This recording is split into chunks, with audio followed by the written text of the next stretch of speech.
Olá, eu sou Andréia Santos e hoje eu vim apresentar para vocês um pouquinho sobre a pesquisa que eu realizei no curso de especialização África e suas diásporas pela Unifesp. Eu escolhi pesquisar sobre a vida e obra de uma figura extremamente polêmica, uma pessoa odiada por muitos, amada por muitos também, e que tem um grande peso dentro da nossa literatura nacional. Eu estou falando de alguém nascido em Taubaté, no interior de São Paulo, no ano de 1882, José Bento Renato Monteiro Lobato, conhecido popularmente como Monteiro Lobato. Eu proponho que olhemos para dois focos, né, nessa minha explanação. Primeiro, pensar a respeito da complexidade do ser, como diz o título da minha pesquisa, Monteiro Lobato e a complexidade do ser, no sentido da gente não colocar as pessoas em caixinhas e nem julgá-las de maneira tão dualista, tão fechado, né? Porque as pessoas não são só boas, não são só más. O ser humano é muito complexo. E essa complexidade, no caso do Monteiro Lobato, que é o exemplo aqui, ela aparece na vida e na obra dele. E aí nós vamos pensar um pouquinho e olhar um pouquinho para isso. O Monteiro Lobato, ele foi um homem de muitas facetas, né? Ele foi fazendeiro, foi empresário, editor, escritor, e no decorrer da sua vida e da sua obra, muitas vezes, em um momento ele se posicionava de uma maneira, e no momento seguinte ele já se retratava. Então é bem interessante olhar para esses movimentos, né, que o Monteiro Lobato ele fez. Nós iremos analisar aqui alguns exemplos, né. Eu vou partir da obra do Monteiro Lobato de 1918, chamada Urupês, em que ele vai falar dos caboclos. E ele vai escrever um texto, né, dentro desse livro, intitulado Velha Praga, porque ele dizia que os caboclos, eles eram indolentes, que eles eram preguiçosos, que eles aproveitavam que a natureza lhes dava e não faziam nada, né? Não plantava nada, não cultivava nada, ateava fogo nas matas, eram pragas, segundo o Monteiro Lobato. Inclusive a figura do Jeca Tatu, né, tão conhecida por todos nós brasileiros, é um personagem de Monteiro Lobato que vai simbolizar aí o caboclo. Anos depois, Monteiro Lobato ele se retrata e ele diz que os caboclos, eles não são indolentes, eles estavam indolentes. Aí ele vai ponderar, vai colocar que na verdade eles eram produtos de uma situação de vida muito hostil, e vai pensar nas questões sanitaristas, que eles não tinham acesso também à saúde, enfim. Então ele vai retratar, né? Aí vamos pensar agora na questão em outra dualidade, né? O Monteiro Lobato, ele comprou a Revista Nacional por volta de 1918, 19, e nessa revista, o Monteiro Lobato, que era muito simpático às ideias eugenistas que estavam bastante em voga na época, a época que eu me refiro é início do século XX, aqui no Brasil, né? Então essas teorias eugenistas, esse racismo científico, estava muito em voga, e o Monteiro Lobato, ele deu espaço da revista que ele havia adquirido para que muitos eugenistas escrevessem e pensassem a respeito das teorias eugenistas, né? Ou seja, ele acabou colaborando para esse racismo científico, o que poderíamos colocar aí na conta de algo negativo.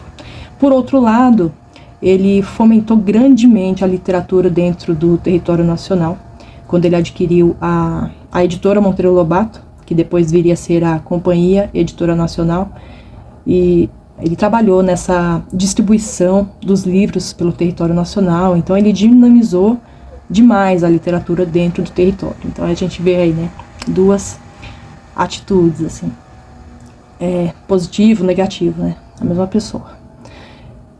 Vamos pensar agora um pouquinho a respeito do negro, né, que acho que é o ponto principal aqui. O negro, dentro da obra de Monteiro Lobato, é algo muito interessante, porque em 1920, Monteiro Lobato escreve um conto intitulado Negrinha. É um conto incrível, eu recomendo a todos que leiam.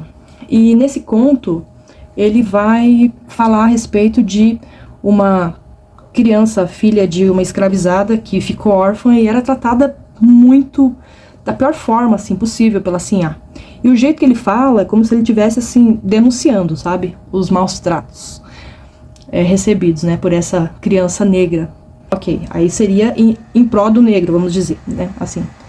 Depois, em 1921, no livro Narizinho Arrebitado, nós vamos nos deparar com uma composição da personagem Tia Anastácia, uma composição extremamente interessante, porque nessa época, meados de 1920, o negro, ainda que fosse mais da metade da população, né, pardos e negros, o negro não aparecia na literatura, ele era invisibilizado.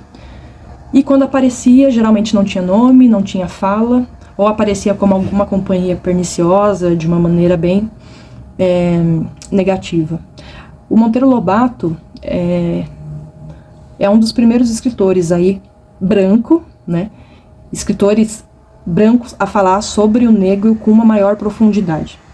Escritores negros falando sobre o negro, nós temos aí nomes, né, de peso, como o nosso herói nacional, Luiz Gama, né, como por exemplo a Maria Firmino dos Reis, Carolina Maria de Jesus, gigantes. Mas agora olhando para o branco escrevendo sobre o negro, o Monteiro Lobato ele traz essa escrita.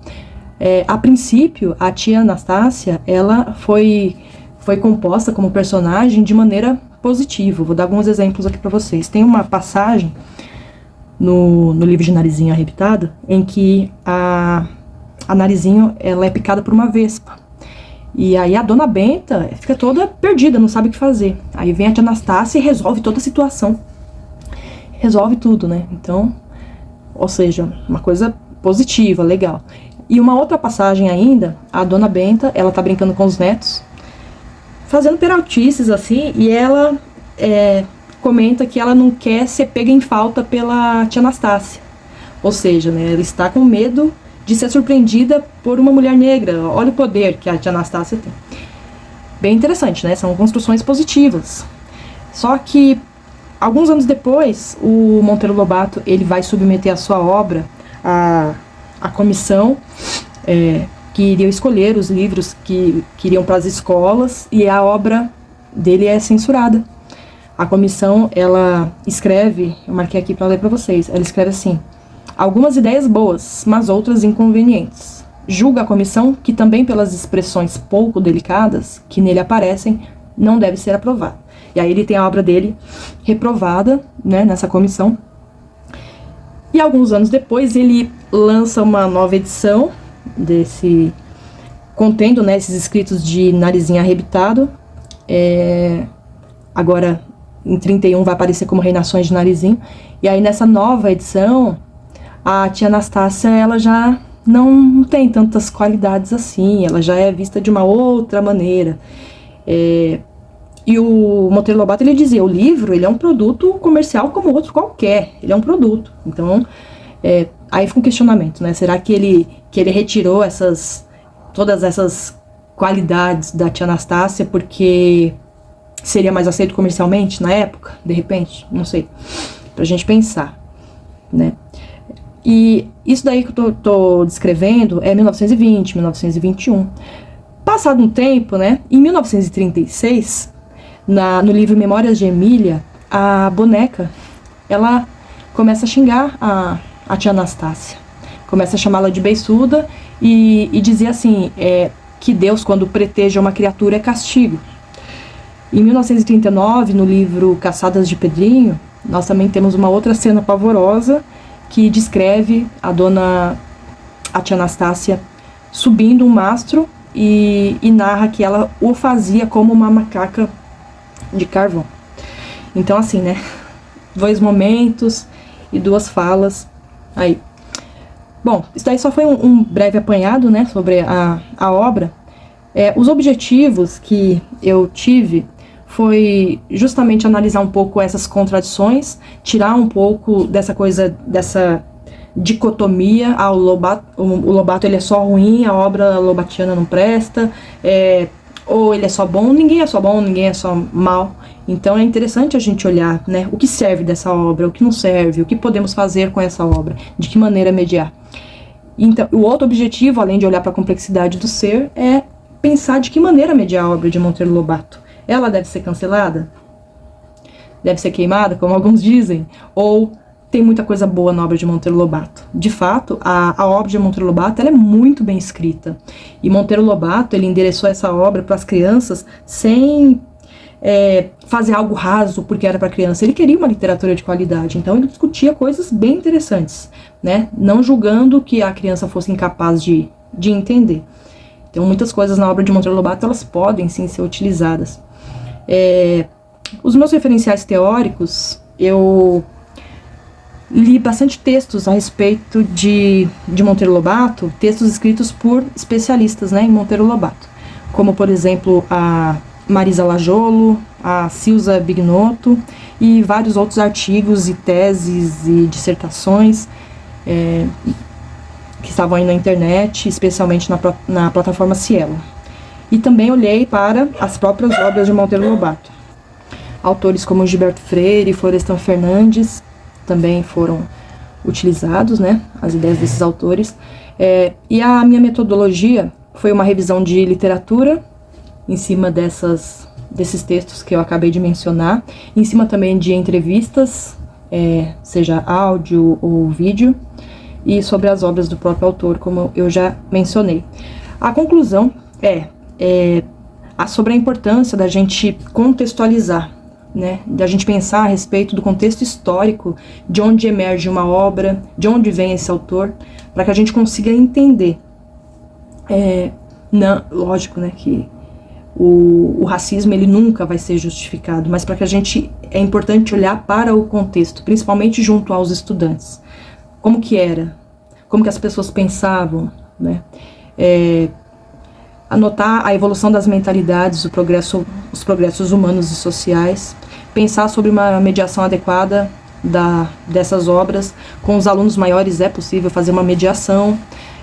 Com os alunos de até 5 anos, a quem essas obras chegam bastante, pensadores como Vygotsky e Piaget, eles fazem um alerta de que a criança até 5 anos, elas não tem muito essa noção de tempo histórico, de diferenciar o passado, o presente, aconteceu lá atrás, no início do século XX, no final do século XIX. Então, para criança de até 5 anos é difícil fazer isso, né? E aí, em um dos artigos que eu li, o autor ele sugeria que para crianças de até 5 anos, que seria interessante, eu concordo, que essa obra ela fosse editada, né? Agora, para os maiores, é interessante trabalhar, sim, a obra no original, justamente para problematizar todas essas questões.